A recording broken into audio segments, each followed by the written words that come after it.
organisation which Graham Stringer, Member of Parliament from the Labour Party, has been very proud to have associated with us.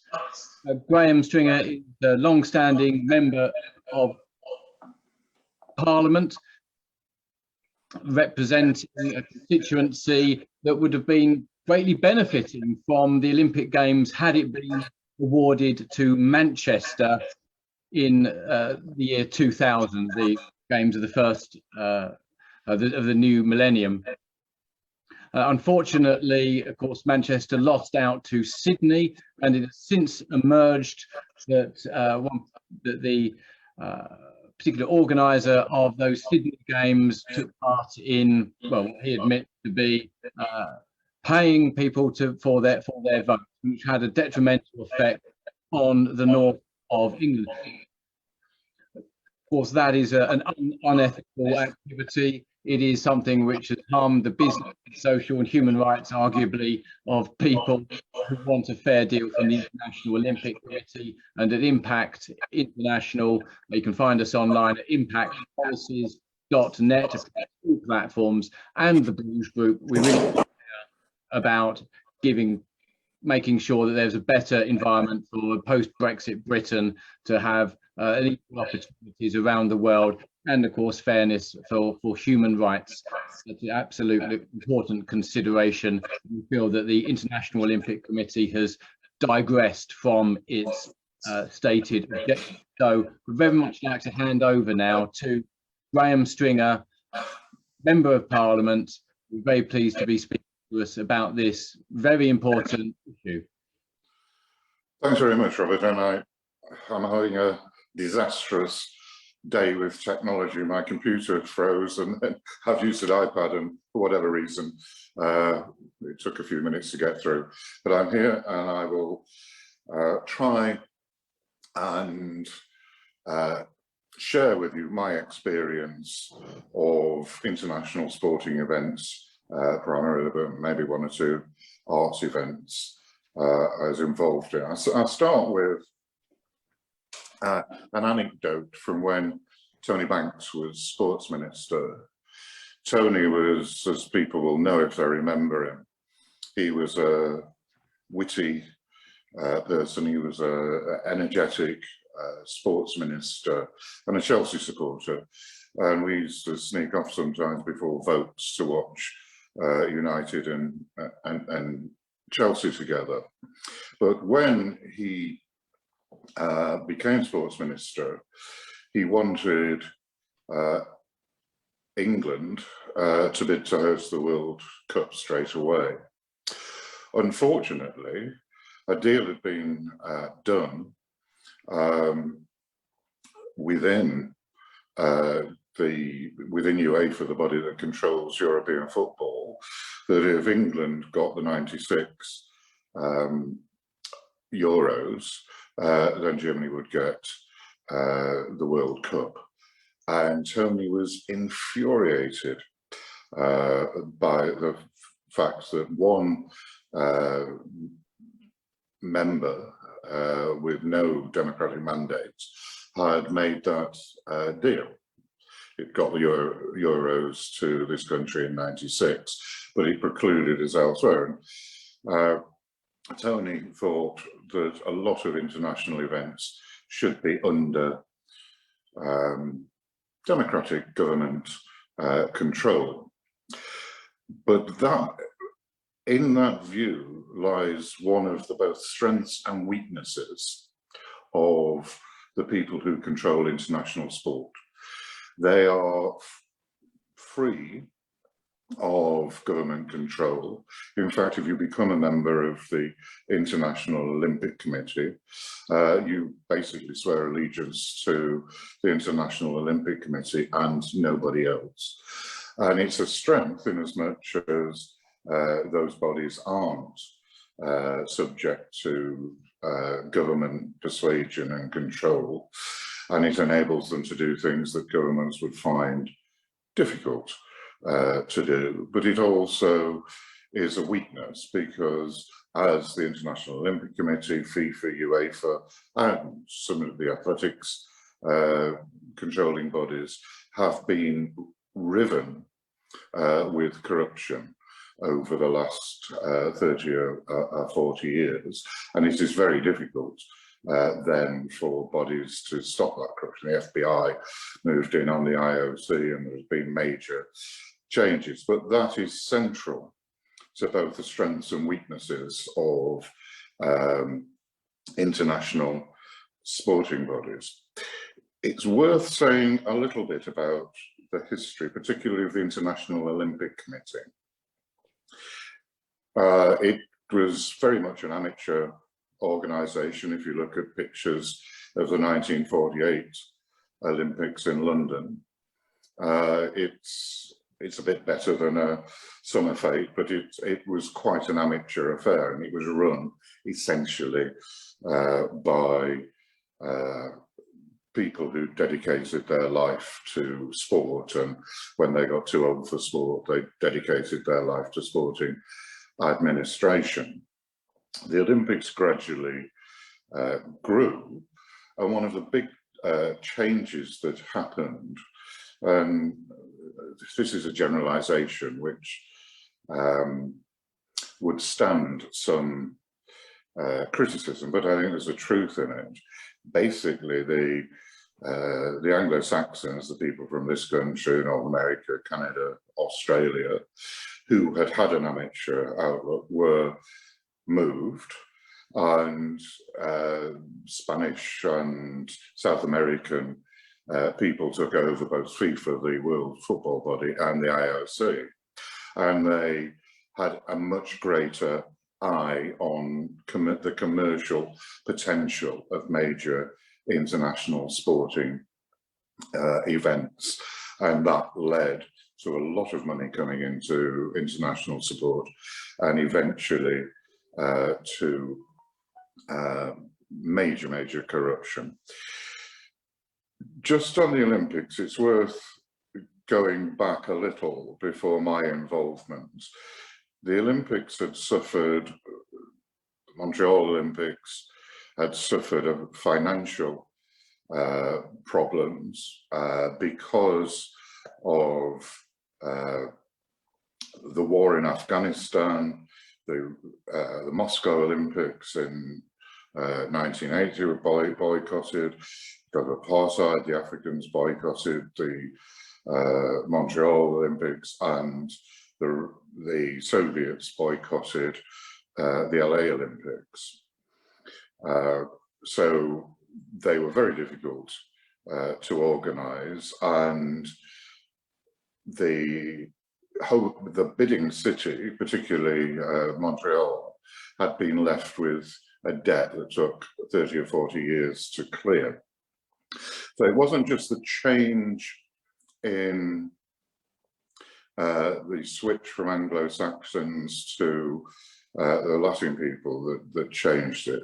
The Los Angeles Games changed everything, because while the International Olympic Committee awarded games, essentially nobody wanted to bid for the 1984 games, because there was such a debt hangover from previous games. The Soviet games had been paid for by the government, essentially, so nobody really wanted it. Los Angeles and the Americans came along and said, we can do this, but we will take control. We can do it on cash flow based against the television rights. So they effectively levered out the control of the finances from the IOC, and they ran financially a successful games, either by donations. McDonald's donated the swimming pool, or by television rights.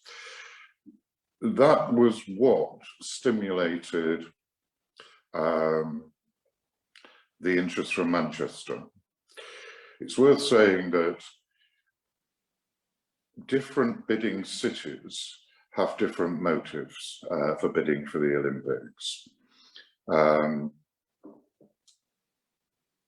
some Seoul, Tokyo, Moscow, it is the country presenting their city to the world. As the Japanese economy recovered after the Second World War, they wanted to present themselves. Seoul similarly wanted to show that South Korea was a modern democratic country and was doing well technologically.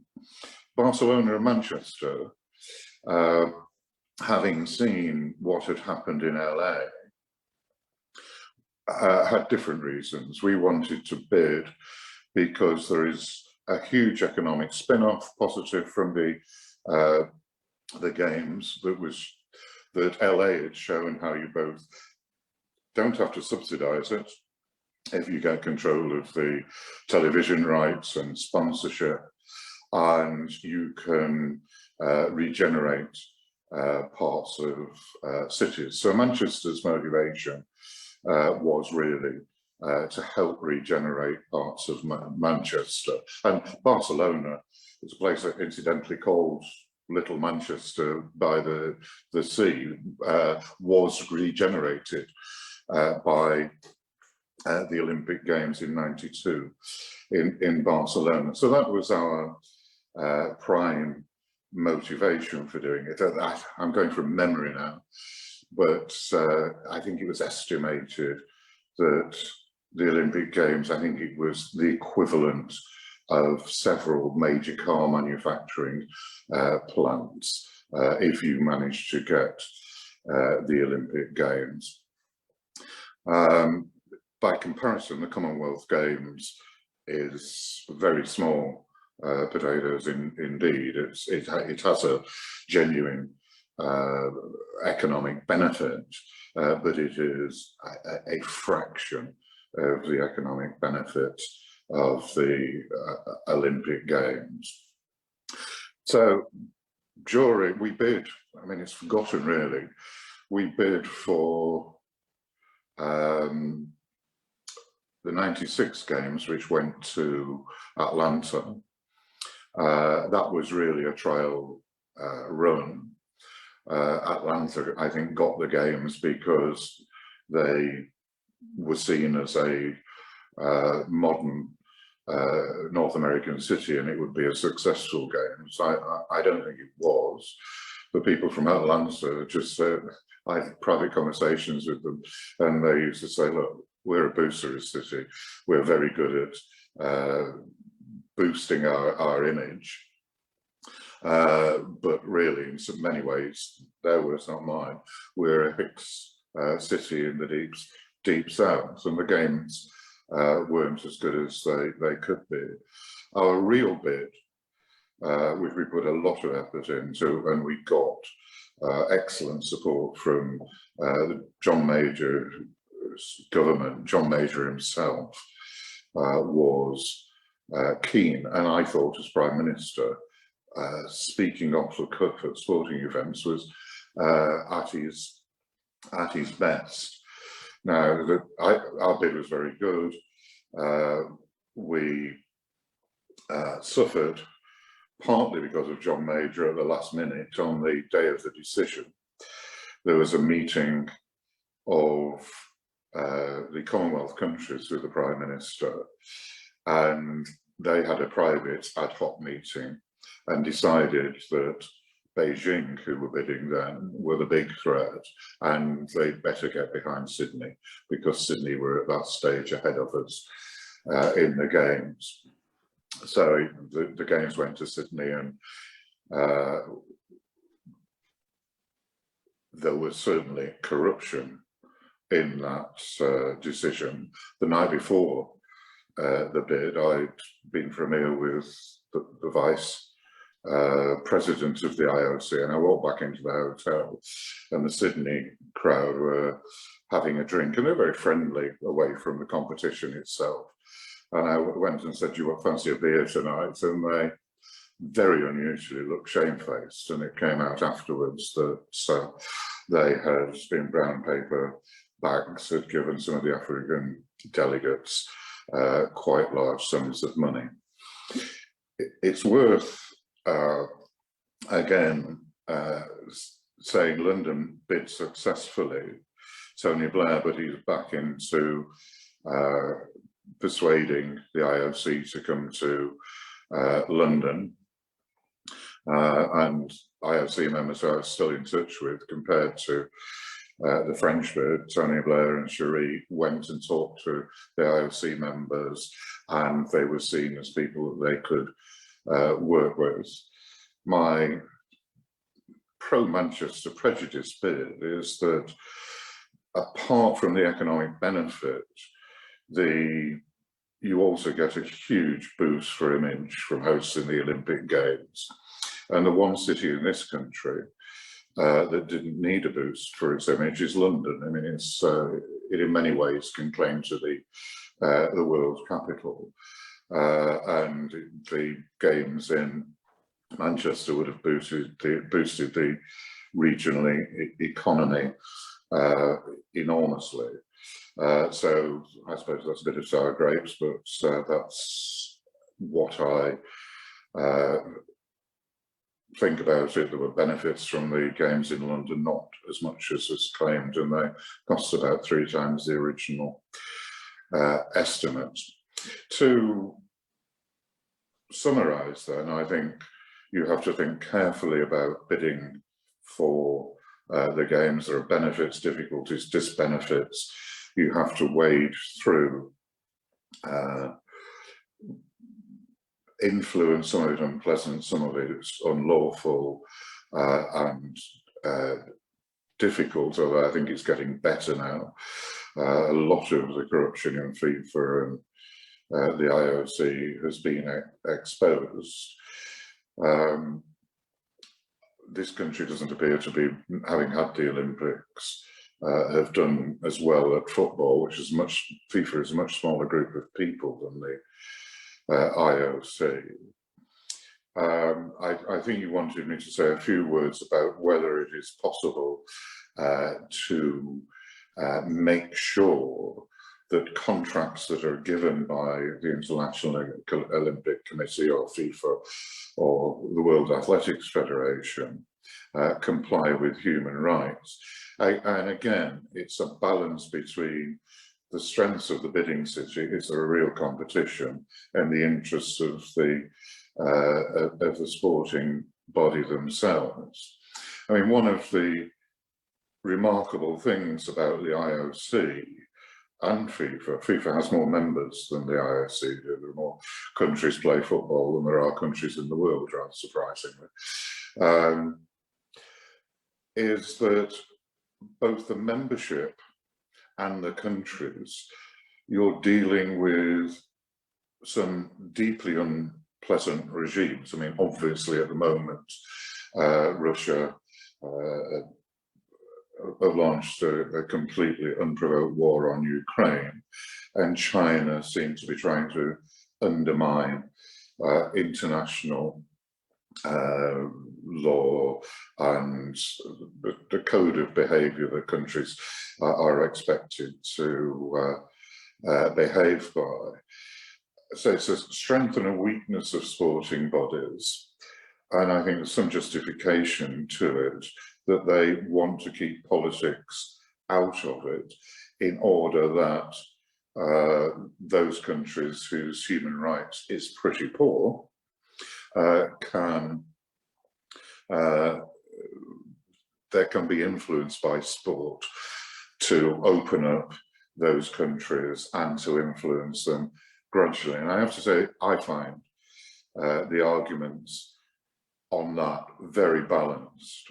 I think I can't remember her name, I'm sorry, the Chinese woman, tennis player who's recently disappeared in China after saying some critical things. I thought what Sebastian Coe said about that was shameful. I think there comes a point where sporting bodies do have to criticise countries if they're not allowing sport to take place, or they are denying human rights. But it's a very difficult one, and some of the people who need to be represented on those bodies themselves have got a pretty checkered history. If in the 1980s you were a South American on the IOC, then you were probably appointed by a dictatorship who had murdered people. I mean, that's just the reality of it.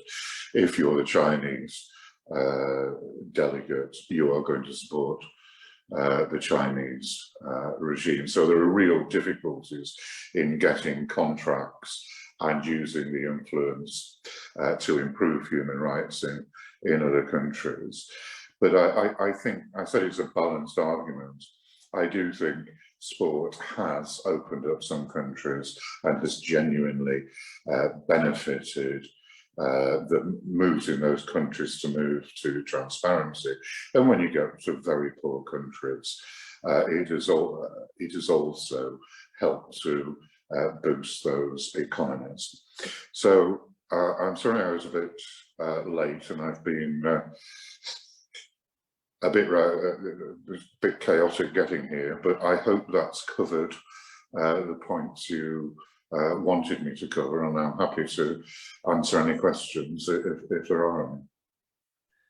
Well, thank you, Graham, and thank you for joining us. And technology is always very difficult to deal with, and especially at my end, where I'm sure the fault rested with me and adding you as a panelist. But moving forward, it is very interesting what you say about human rights, because human rights are all embracing now. Of course, previously sport has, people have pretended that sport has somehow been divorced from politics, but it never has been. Of course, South Africa was rightly boycotted, and many people believe that the sporting boycotts of South Africa did help in some way of ending apartheid in that country. So sport can indeed have a positive effect if indeed withdrawn. But we've seen, and you touched on it, about how the negative effects. It seems that the decision to award the FIFA Football World Cup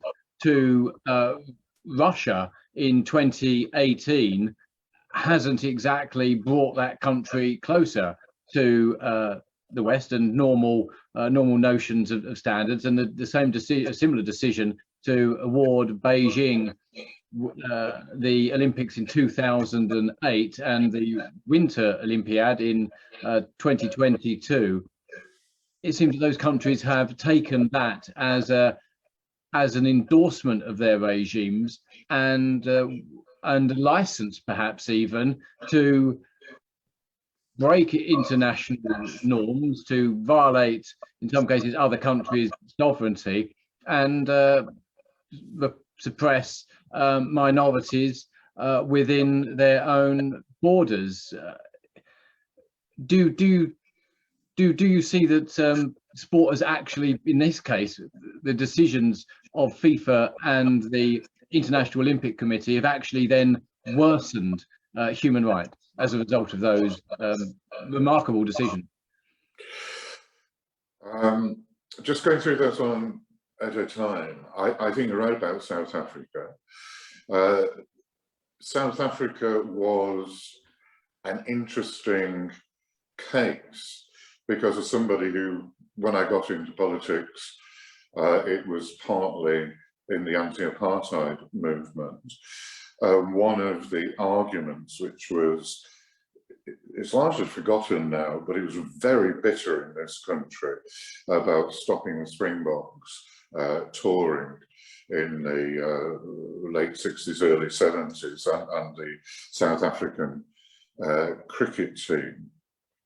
Those of us who thought there should be a boycott argued it wasn't those of us who wanted to change apartheid that were bringing politics into sport, but by selecting the players for the South African rugby team, their athletics team, their cricket team, on the basis of race, they were bringing politics into sport. So South Africa was a very specific case, but I think, I mean, the reasons the apartheid regime fell were complicated, but I think the boycott was one of the major issues and major factors in bringing that regime down.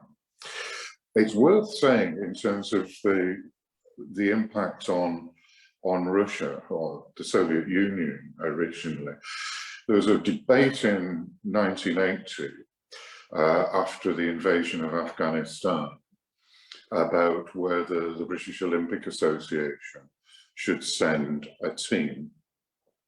Margaret Thatcher thought they shouldn't, and it came as a great shock to her that the government was not in control of the British Olympic Association. And there was an intense debate within all the sporting organisations that make up the British Olympic Association. And they came to, quite independently, to a decision which I sort of respected, which was that two sporting bodies didn't go, and the rest did. But they said they wouldn't participate in the opening ceremony, apart from the fact, as athletes, apart from the fact that the Secretary of the British Olympic Association carried the Union flag around the stadium, and that was a symbol of the sporting people in the United Kingdom's view of the invasion of Afghanistan.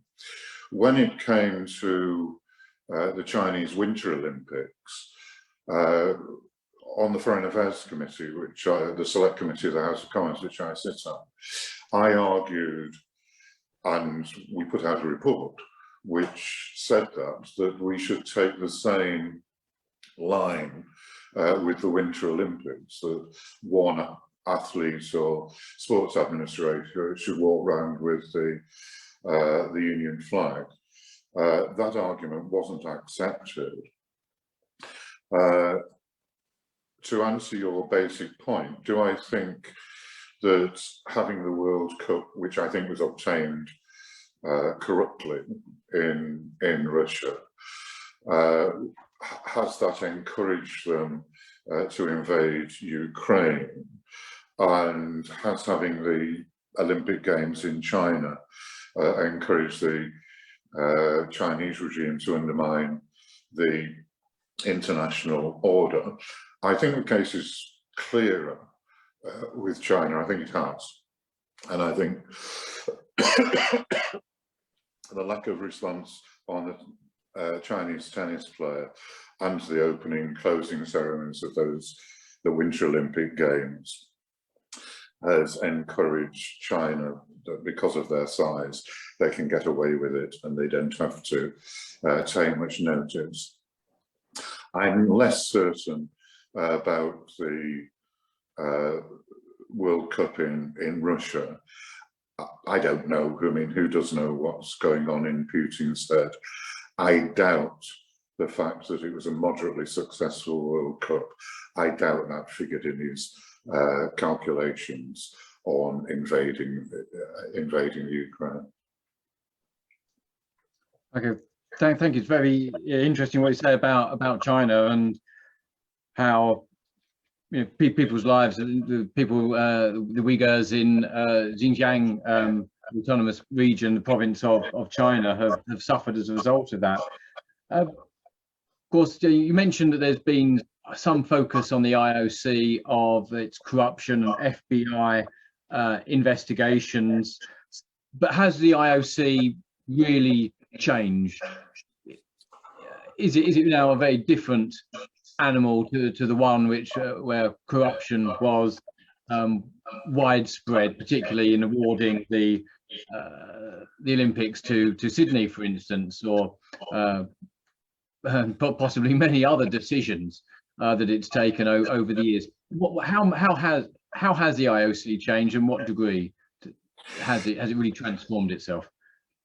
I think the FBI got involved in terms of the awarding of the Winter Olympics to Salt Lake City, I think, from memory, but they turned up a lot of evidence of corruption. Certainly when Manchester put its 2 bids in, it was openly talked about which members of the IOC were taking bribes. Bob Scott, who led the Manchester bid, used to say, well, we haven't got any money, basically, so we aren't bribing anybody. And we took an ethical decision that we wouldn't give presents or lavish hospitality. You ask a question, I don't think I'm qualified to answer the question. International sports in administration is very much a closed world. And if you're a bidding city, for the period of time you're a bidding city, you enter that closed world and you talk to people, you meet people, have drinks, dinners, go to sporting events with them. And so I can really speak from the time of the mid-80s to probably the end of the 90s, when Manchester hosted a successful Commonwealth Games on the back of the Olympic bids. But from what I mean, this is very much second-hand information.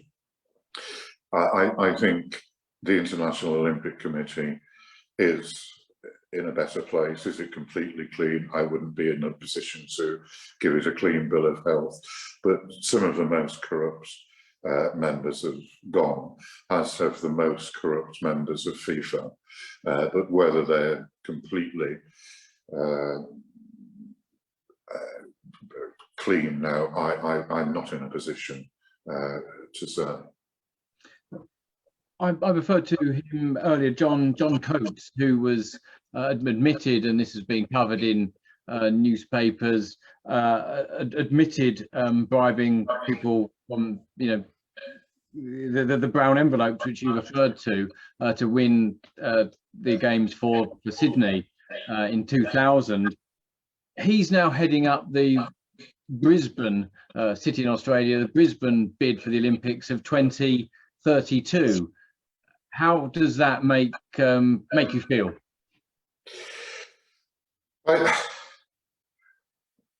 Not good, really. I don't know John Coates very well. I've met him. I think when you have people who say they have openly broken the rules, then they shouldn't be there. And it's not just that the rules were broken. When I first became an MP, after the '97 election, before the 2000 Olympic Games, the bribery of the African delegates was known, and I made a case then, campaigned a little bit for us, that those cities, I was primarily concerned with Manchester, who bid for the Games, should be compensated, because we had spent money in what was a defiled and corrupt process. And I didn't get anywhere. The Australian media companies, television and radio, were horrified at it. It would have been too late then to cancel the Sydney Games, but I always thought that either Sydney or the IOC, or both, should compensate those of us who'd entered a competition believing the rules would be adhered to, and they weren't. When people of Manchester lost out as a result of that, what message does it send that Manchester puts in a clean bid, makes the actual active decision to avoid corruption and bribery, and have a clean bid, whereas other countries, of course, partook in the bribery? What message does this send for those who are advocating and cleaning up corruption in the international business environment?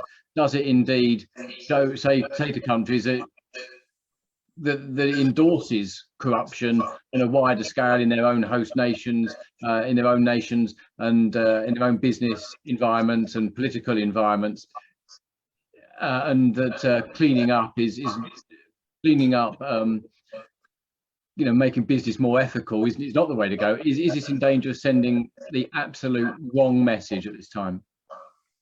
I think it is, yes. And I think there is a long time scale from the award. I think it's 7 years from the awarding of the games to the hosting of the games, and there's a bidding process. So it's over 8 years from the competition to host the games until the decision itself, until the games themselves. So there is a lag, but when people, whether they're members of the international sporting bodies or whether it's cities and organisations that have themselves bid for games, when it's known that they are still participating, I think the point that the question you asked, which was very pointed, how do I feel about somebody who's admitted to taking part in bribery, promoting the Brisbane bid, then I think that is very bad for sport as a whole. I think that's getting rid of people out of the international sporting organisations who've been corrupt should happen, or as I say, there's sometimes a time lag, but making sure when it's known that those people no longer participate would give the events and the sports a better image. Of course, on one hand, it needs to be sending the right message, and that's to be lauded. What degree is there a problem of virtue signalling and false sending out false messages about how pious and how clean and how respectable games are?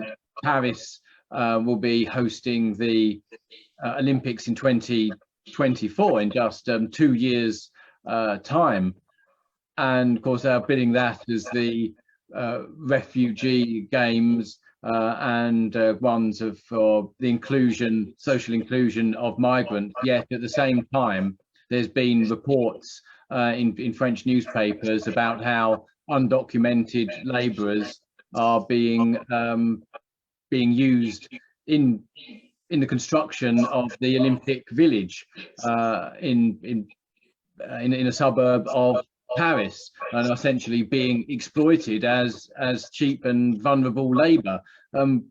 What degree is there a danger that they would be virtue signalling whilst not paying enough attention to labour rights, for instance? I think that is both a problem and an opportunity. I know less about the Paris Olympics than I do about the World Cup in Qatar, where similar accusations have been made about the construction of the stadia there. And while it's a mixed picture, I think when you have, France is a modern European democracy with the rule of law. They have plenty of groups who will campaign on those issues and change it. I'm not really qualified to talk about that, but I did have a meeting with the Qatari ambassador to talk about it, and he went through. They've not become a modern European democracy overnight with exactly the same respect for the separation of powers between Parliament and justice, and it's different. But some advances have been made. Oh. So you can look at the facts on the ground. And I think a sensible question to ask is the question we talked about with China and Russia. Is the hosting of the World Cup in Qatar, is it leading to an improvement in the situation or a deterioration? And I think, well, it's far from perfect in Qatar. I think it's probably leading, certainly the ambassador persuaded me with some facts that there were some improvements taking place. But are they the same rights as people in France or this country have? No. Well, it's very interesting to learn that Qatar has made positive improvements, and indeed reaching out to parliamentarians in the UK to convince that. And if indeed the benefits for say workers and perhaps human rights as well is happening in Qatar, then surely that should be applied to other countries. If they're going to host the games as part of the legacy document, they should then commit to a process of change should it be needed, and or indeed in the case of France, where the laws should indeed be robust, but to have good effective monitoring of the laws that exist to protect and prevent people from exploitation, and other countries should follow an agenda of having to make sure that they commit legally binding commitments to improving the environment and democratizing human rights and not exploiting laborers and workers, as we might see in countries like China, for instance, where people's phones may be made under dubious circumstances, or people's consumer products rather may be made under some highly dubious circumstances, and the exploitation of people constructing Olympic and World Cup facilities for others to enjoy. Should this be something that the IOC really focuses on? Yes, and I think it should be part of the competitive process.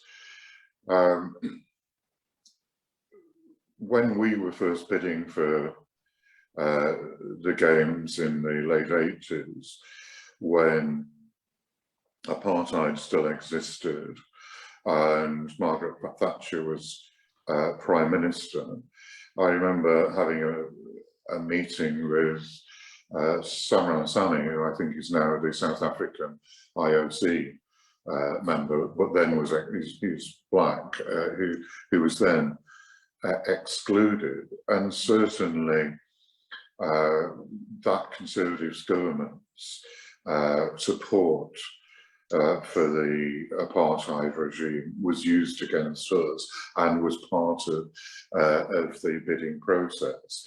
And I think whether it is environment, human rights, labour laws,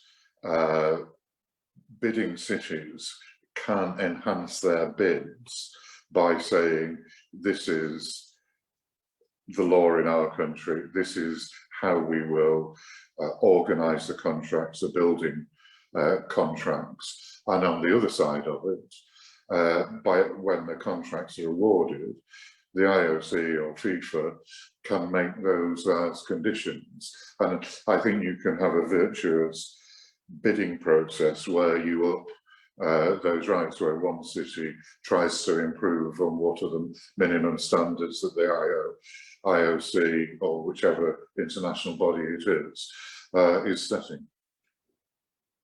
Okay. Should Britain lead the way in that? Should Nigel Huddleston, the sports minister, and Liz Truss, no, not Liz Truss, sorry, Liz Truss indeed, yes, the foreign secretary, and Nadine Dorries, the culture, media and sport, the Secretary of State for Culture, Media and Sport, should they be speaking up on the international stage and pushing for this? Yes, but I mean, this will sound strange from a politician who believes in all those things, but in quite a gentle way. I obviously agree and support those objectives. It goes back to the very original point that I made. Sporting bodies are independent, voluntary, and they're very jealous of that independence. By and large, they know they need the support of politicians if they're to host events, whether it's local cities or whether it's national governments. They need that, but they're jealous of their own independence and their rights to make decisions. So certainly I think ministers, shadow ministers should be saying those things, but they should always be respectful that these bodies are independent voluntary organisations who have their own views. And politicians, again going back to whether there should be boycotts, politicians should tread carefully. It's very easy for a politician, to use your word, to virtue signal and say nobody should go to China for the Winter Olympics, when people have been training for those Winter Olympics since they were 10 or 11. They've put all that effort in.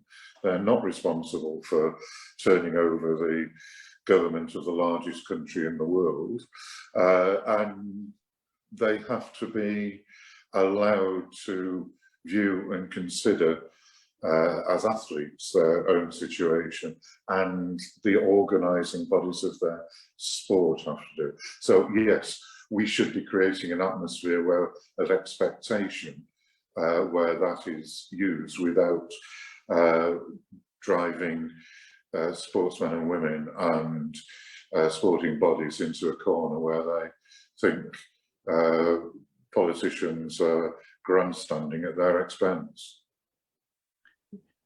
Thank you. Of course, with coming back to Paris 24, and there have been these allegations, of course, on a limited scale. Are we now in a position in post sort of Brexit Britain, having left the European Union, that we can now say that the fears that human rights or labour standards would be undermined by Britain leaving the European Union are unfounded, and that the situation on the continent is far from ideal, shall we say? I think we should say things like that regularly as a Brexiteer.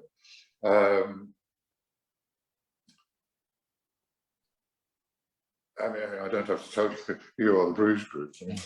The whole point of leaving the EU was so we could make our own regulations, and certainly I was dissatisfied with a number of labour regulations within the EU. I think we should generally make that case, improve our laws and regulations, and if necessary, criticise this is way off sport, but I'm sure it will go down well with the Bruges. But when the P&O sacked all those people, there was a lot of talk about them not being paid the minimum wage. But as you will know, that the rulings of the ECJ on the Viking ruling and the Lavelle ruling, which completely undermined the minimum wage regulation in that case in Sweden. So I completely accept your point generally. We should have good laws, we should make them ourselves, and the EU has a better reputation than it deserves on those things. So yeah, thank you. I couldn't resist that. Of course, yeah, and British standards exceed in terms of safety, and of course in terms of labour laws exceed European Union minimum requirements, and by some quite substantial margin. And as you mentioned, the Viking case undermines working rights and trade unions as well, even, which yourself as a Labour Member of Parliament, political party created to take forward the interest of the trade union movement. That's very important. Of course, one could argue, because you mentioned P&O, you could argue that sport does have an angle there, because P&O had these egregious actions taken. They took those egregious actions at the behest of their owners, DP World, which is a United Arab Emirates country, and they host a whole series of events, from international expos to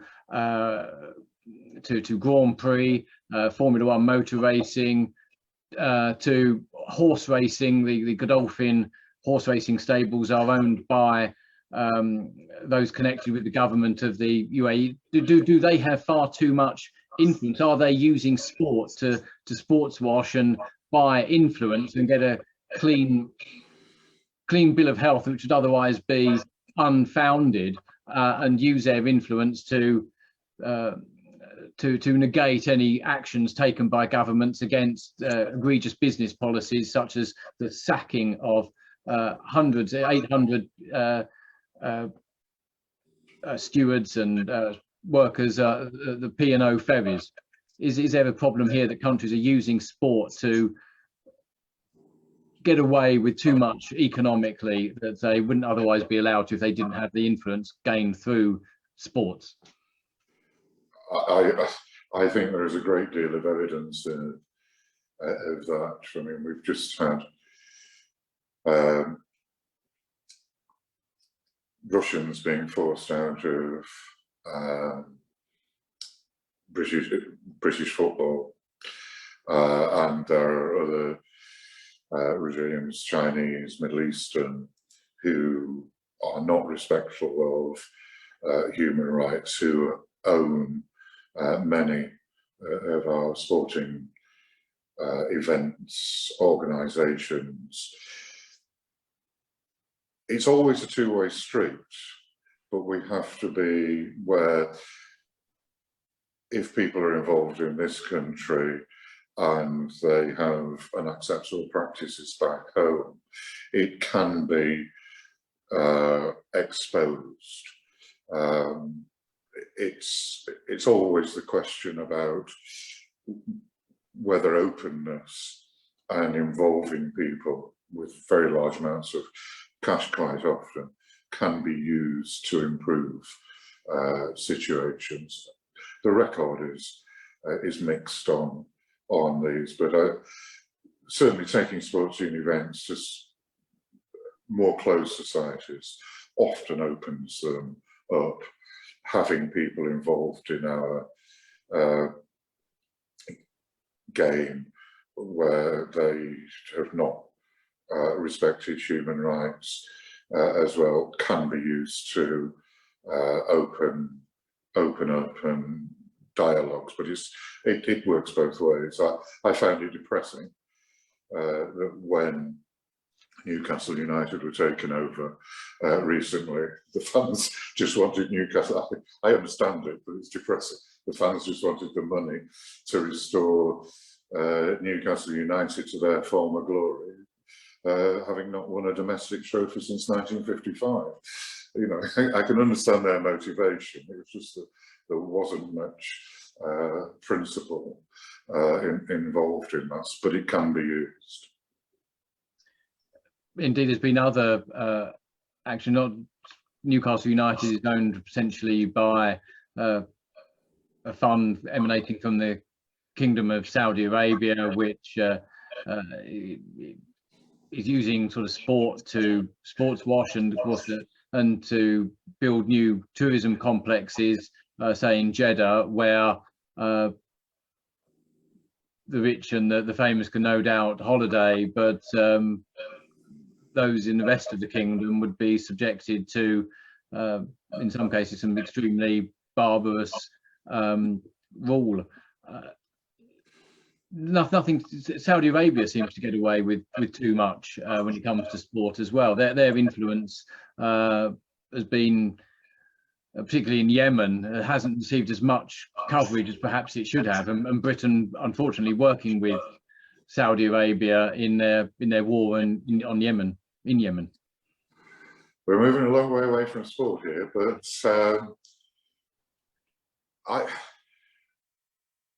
I probably don't completely agree with you about the Saudis' involvement in Yemen. The real problem was that Iran and their proxies supported the person who lost the last election in Yemen, and the Iranians have been I think have been the prime motivators of the problem there. Through aiding the Houthis. Yes, quite. And the Saudis, who worry about the influence of Iran, have moved in support the legitimate regime. But in all, so you've got a war by proxy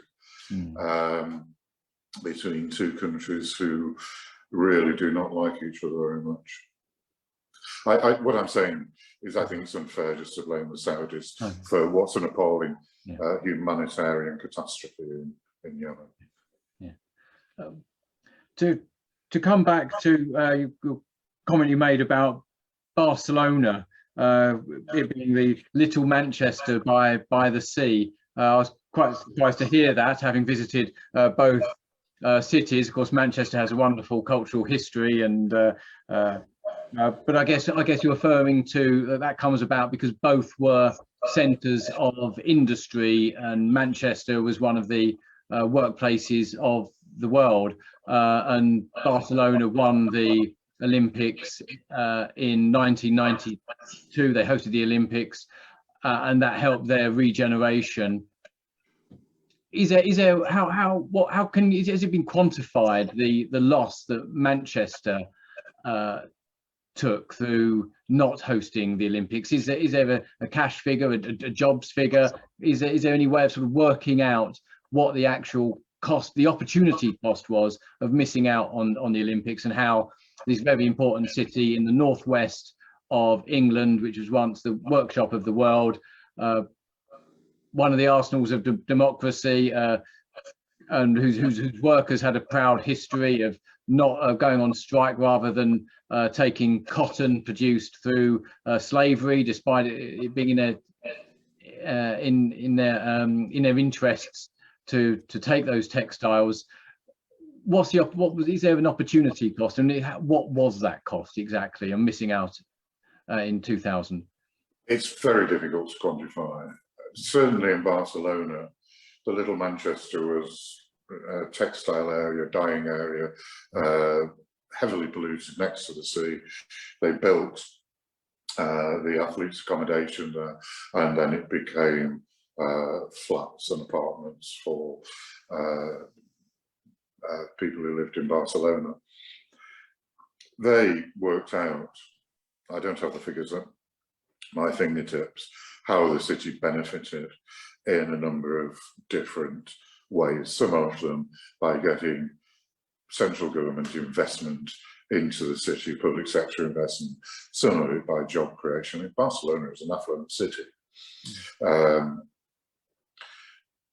So they did. I spoke to Pascal Maragall, the mayor at the time, and they were working out the benefit in jobs, public sector, private sector investment, image. They used to count the number of times Barcelona was mentioned in the international press. Very simple metrics like that, as well as very hard metrics in terms of jobs created and inward investment. That's pretty difficult to do when you don't get something. It's much more difficult. And the best analogy I can come up with, we used to operate in terms of explaining the economic benefit in terms of a measure of the number of car manufacturing plants that it would. So yeah, we lost the equivalent of tangible equivalent to car manufacturing plants, some public sector investment, which would bound to have followed. But probably just as important, which seems soft at the time, is the change in image you get.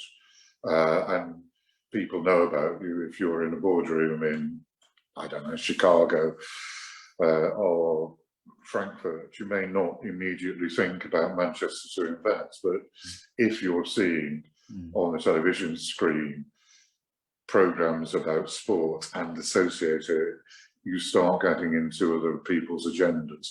People visit the city, they see what's going in. We were always keen when we were bidding. It was very much a joint private-public sector bid, and we got businesses in Manchester with international partners or customers. We got them to spread what we were doing, our basic, through those businesses, through to the customers. And that was just the bidding process, and we would have done a lot more than that. Difficult to quantify, but it would be in the order of car manufacturing plants plus. Barcelona did remarkably well out of it. I mean, it's not always the same for every city. I mean, LA is a world city. London is, as I say, has serious claims to be capital of the world. Barcelona, much lower rung, beautiful city, really like it, culturally exciting place to be, but it is a lower rung, and they benefited, and Manchester would have benefited enormously. If you go to LA now, you wouldn't know the Olympic Games took place, and I think there was a limited impact there. So it depends very much on the city. We were bidding not primarily for sporting reasons, primarily for economic regeneration reasons. Indeed, which is absolutely laudable, and regretful that Manchester missed out. Well, I think this concludes our discussion, and I'd like to say a very big thank you, Mr. Graham Stringer, Member of Parliament, scientist and campaigner for Cleaner Olympics and for the area that you represent. Your views regarding sport and the other matters that we discussed as well in today's webinar have been absolutely enlightening. We're very honoured to host you again. This video will be shared widely on social media, and let's hope that sport indeed can be used more as a force for good and for expanding links, creating understanding between nations, as well as entertaining and giving us some riveting competition. So thank you very much, Graham. It's a pleasure to be hosting you and talking with you again. Thank you. Thank you. Thanks.